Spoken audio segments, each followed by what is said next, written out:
This is Latter-day Presentations, where we discuss topics and issues of faith for Latter-day Saints. Welcome back to our presentation on the authorship of Isaiah. Here in part 4, we're going to talk about personal agenda and questions of consensus in biblical scholarship.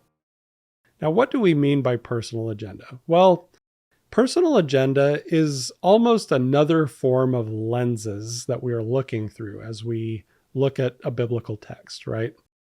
If we have an agenda that is devotional in nature, for example, then we're seeking to know God's will. We're seeking to understand what God wants to communicate to us. But there are other kinds of agendas that we can bring to the text as well, like ideology. If I have a political ideological agenda or something along those lines, I might look at the biblical text and see it as sort of a blueprint or roadmap to my personal agenda. And it's important to understand that this applies to all of us. Now, biblical scholars definitely operate with a personal agenda. Apologetic scholarship is in support of faith, but disillusionment with one's religion can likewise bias a scholar against any number of approaches to the text.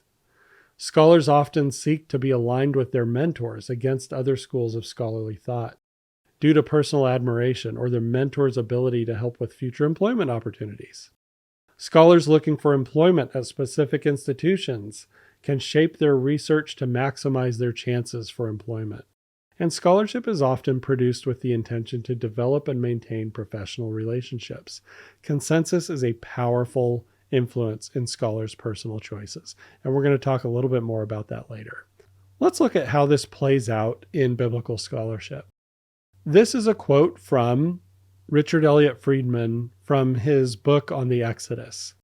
He says, "It sometimes feels as if everyone has his or her own theory, and worse, it seems that many scholars are not addressing one another's evidence that challenges their own theories."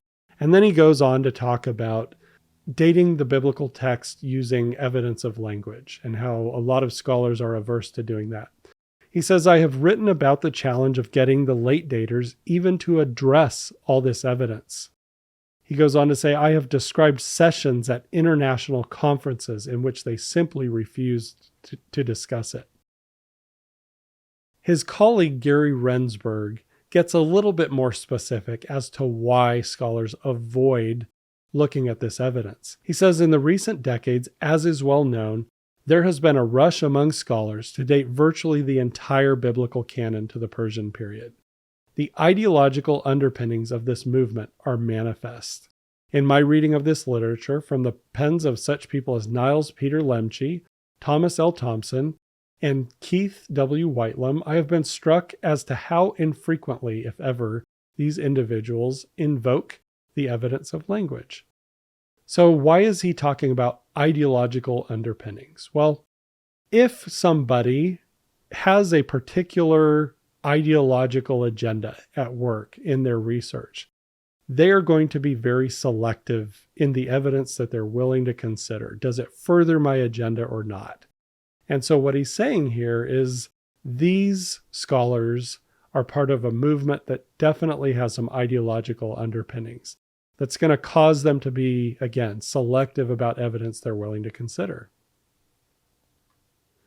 Here's another interesting case study of agenda in biblical studies. And this is a quote from John Dominic Crossan. And he's talking about his own subfield of biblical studies, historical Jesus studies. He says, "Historical Jesus research is becoming something of a scholarly bad joke.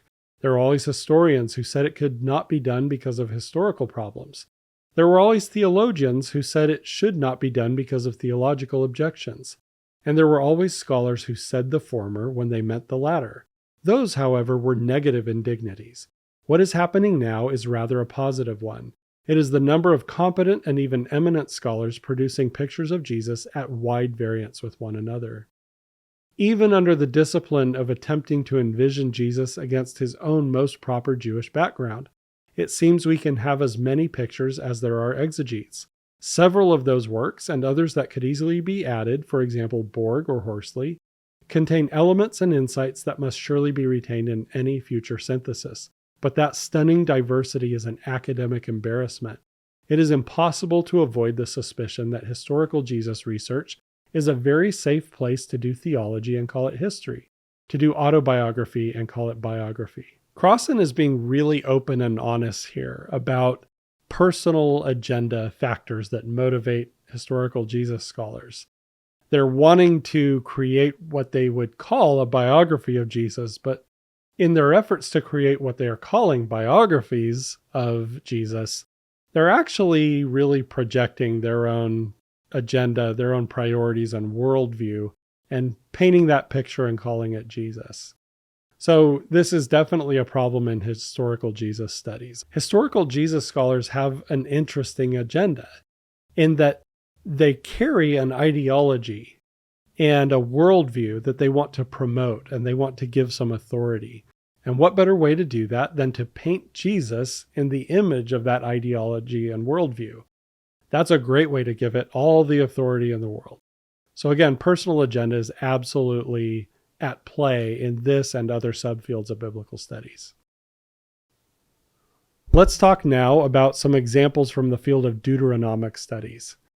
And here is Richard Coggins from a book called Those Elusive Deuteronomists, The Phenomenon of Pan-Deuteronomism.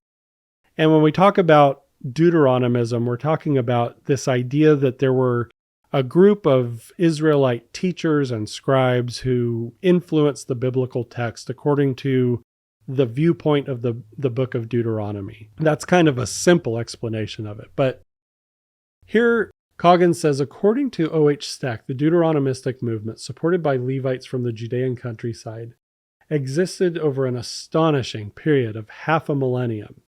For him, the movement persisted and produced literature until around 200 BCE, when it broke up into the vast Hasidic movement.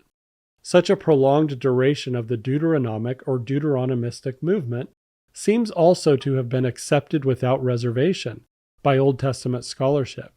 In the meantime, of course, the members of this movement are hardly thought to be passing through the villages as Levite preachers. The teachers of the Deuteronomistic school never do this. However, the Deuteronomic movement and the Deuteronomistic school as categories in Old Testament exegesis are constantly appealed to, particularly in Germany, and recently in the form of an even more imprecise term, Deuteronomism. The number of authors belonging to this movement constantly increases, especially in the exilic, Persian, and Greek periods, and the number of biblical texts composed, edited, or at least added to by them also expands. Some years ago, in order to be considered good, an Old Testament specialist had to reconstruct a primitive Decalogue or a new festival. Today, a self-respecting doctoral student has to find the hand of a Deuteronomist somewhere in the Bible. This is the only way into the guild. Now, what does he mean by this is the only way into the guild?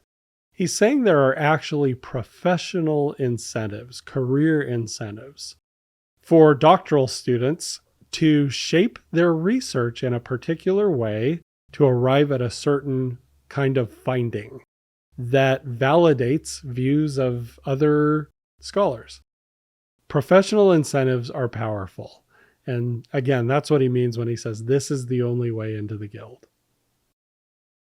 Here's James Crenshaw, and here he's talking about similarities between this scholarly movement to find Deuteronomists in the Bible, right? And a past movement called pansapientialism, where scholars were getting really creative about finding the influence of wisdom literature on different biblical texts. He says the similarities between the two trends, pansapientialism and pan-Deuteronomism, are astonishing. Lacking adequate controls or agreed-on criteria, scholars make their cases by appealing to 1. Phraseological similarities, 2. Thematic considerations, 3. Social location, 4. Creative adaptation, and 5. Oppositional ideology. The reasoning, overwhelmingly circular, convinces only those who have already subscribed to the theory. And he goes on to say, seldom does anyone examine the underlying assumptions. Well, why would people not examine the underlying assumptions?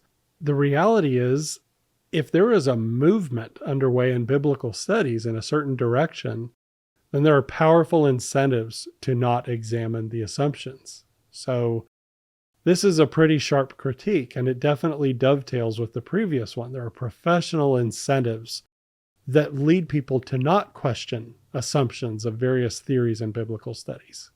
Here's Robert Rosetko, and here we're going to talk about scholarly schools, kind of groupings of scholars. He says, turning to the former prophets, it is remarkable that there is clear disagreement over foundational issues in spite of wide consensus, since Noth's study over the concept of a Deuteronomistic history. Was the history first composed in the pre-exilic period? And here he lists a group of scholars, especially the Harvard School, or in the exilic period. And again, he lists another group of scholars and calls them the Göttingen School. What does he mean by this? Well, there are different schools of scholarly thought. And this is important to understand. These scholars can kind of group together and sort of reinforce each other's thinking and take care of each other, right? So if you have a personal agenda in your scholarship to belong to one of these scholarly schools and be counted among them, obviously, again, these are professional incentives at work that are going to shape your research. And now let's talk about consensus. This is a related concept, and it's very important to understand. Very often in biblical studies, and especially when it comes to the authorship of Isaiah, people invoke consensus as if that's a conversation stopper, right? The scholarly consensus is this, or the scholarly consensus is that. So don't question. Here is Lester Grabby, a biblical scholar, and he put forward a really, really interesting article years ago called The Case of the Corrupting Consensus. And here's what he says. He says, it is, however, especially difficult to critique a consensus if we have helped to establish it. The ideal of scholarship is that all theories are evaluated on their merits, but it does not work that way in practice, as we all know. Once a consensus has been established, it develops a momentum that is hard to stop. It is not so much that we examine carefully and then reject a new idea. It is that if the new idea cannot be proved beyond a reasonable doubt, the old consensus is assumed to be confirmed. Unfortunately, that ignores how a consensus becomes established. Sometimes a consensus is established because someone comes up with a brilliant argument, for example, as noted with the patriarchal narratives above. But often a consensus develops for more nebulous reasons, because a noted authority once expressed an opinion, or even because nothing better has been advanced. Unfortunately, the consensus starts to assert a powerful influence simply because it has been around a while. People will use the consensus as a weapon against new ideas. That's an extraordinary statement for him to make. Consensus amounts to a very powerful force in biblical studies, in stopping new ideas from emerging, or stopping even resistance to current ways of thinking. It's important to reiterate what he says here, though, but often a consensus develops for very nebulous reasons, because a noted authority once expressed an opinion, or even because nothing better has been advanced. A consensus does not mean that something is true. It just means that there are some scholars who believe there is a consensus. And scholars don't arrive at that perception of consensus by taking a vote or doing surveys or any kind of statistically valid methodology. It's just kind of a nebulous, vague sense that there is a consensus. Here is Lester Grabby continuing. He says, but what I have in mind is a general institutional mindset of the academy. This is to overvalue consensus. It can be subtle, slow, and ponderous. But before you know it, this relentless academic bulldozer has a way of grinding down new ideas, especially radical ones, and especially of crushing new scholars who may espouse radical ideas. Unfortunately, this process of bringing people to heel begins when we are students. You quickly learn which ideas are accepted, which are radical but harmless, and which are eccentric and can be laughed out of court. We learn that there are certain ideas you can ignore, but others you dare not challenge. As students, you were always conscious of where the consensus lay, or at least the point of view favored by your Doktorvater, your doctoral advisor. Again, he's saying that consensus has the effect of stifling different points of view. It's almost like it maintains a scholarly comfort zone that a lot of scholars don't want to get out of. And let's talk about why that is. Here is Joe Weeks. He has a blog where they sometimes discuss issues in biblical studies. He says a real downside is that the senior scholar is innately resistant to being convinced by an argument that overturns a consensus assertion, when it would seem to render her or his past publications that assume that opinion outdated and hardly worth reading anymore. The exception might be, of course, if the challenge to consensus is the work of their own scholarship. Now, what is he saying here? He's saying, if I'm a senior scholar, so I have this body of work that I'm really proud of, how likely is it going to be that I'm going to support any view that undermines my life's work as a scholar? Imagine you're a scholar and you've done all these things for decades, and then somebody comes along and offers a really persuasive view, but it undermines your credibility. It actually, if it were broadly accepted, it would render all of your scholarly body of work irrelevant. Obviously, you are going to resist that challenge to the consensus. There are powerful personal incentives in the form of maintaining my legacy, right? For me to resist challenges to consensus. So let's continue with another quote, this one from Philip Davies. Did Judean scribes really forget within 2 generations how to write classical biblical Hebrew? These scribes did, after all, continue to copy, and even to edit and expand texts in CBH up to the time in which the Qumran biblical manuscripts were copied. Yet Hurwitz requires for his theory that they were incompetent at writing it for themselves, even though modern biblical scholars and students believe themselves quite capable of doing it. It is an implausible suggestion, but not impossible. However, it is not dictated or even suggested by evidence, only by the requirements of a theory. Here, Davies is talking about the work of Avi Hurwitz. Avi Hurwitz is a pioneering scholar in dating of biblical texts through linguistic evidence. And he's talking about how Hurwitz has a theory, and he is very, very reluctant to entertain any views that would actually contradict his theory. Again, this is, if your scholarly legacy is on the line, obviously you are going to want to maintain a consensus that keeps you relevant over time. These are powerful personal incentives to maintain consensus. Here is New Testament scholar Mark Goodacre, and he's talking on his blog about how consensus is established. Here he's going to voice an interesting view of agreement with what Lester Grabby said a few slides back. Goodacre says, Michael brings up the question of polling and the like. Michael's second and third questions are, who gets to be part of the polling sample, and how does one actually go about doing the polling to assess consensus? But I am not sure consensus can be easily and necessarily equated with the majority view. This is important to understand because a lot of times when we hear people say the word consensus, we assume they are talking about a majority of scholars. And he's saying, I'm not sure that consensus can be easily and necessarily equated with the majority view. He says a given consensus emerges over time and is something that is the result of the combined force of monographs by experts, the introductory level textbooks, websites, the passing comments in conference papers, conversations over a beer, etc. I am not being facetious about the importance of the latter. It is in the casual discussions that one begins to feel the existence of a consensus or the lack of one. Once again, he's really reiterating the reality that consensus is not arrived at through any kind of a rigorous, methodical process.